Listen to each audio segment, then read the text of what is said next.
ഒരു നാൾ നബിയും അബൂബക്കർ സിദ്ദീഖും ഒരുമിച്ചവർ സൗർ ഗുഹയിൽ പ്രവേശിച്ച് സിദ്ദീഖുൽ അക്ബറിൻ മടിയിൽ തലവെച്ച് അന്ത്യപ്രവാചകർ നിദ്രയെ പ്രാപിച്ച് ചന്ദ്രവദനം കണ്ട് സിദ്ദീഖോര് പുഞ്ചിരി തൂകുന്നുണ്ട്.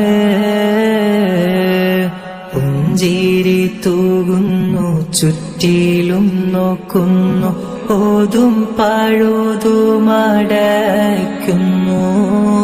പഴുതൊന്നടയ്ക്കുവാൻ ശീലത്തുണ്ടില്ല, പാദവിരൽ കൊണ്ടമർത്തുന്നു.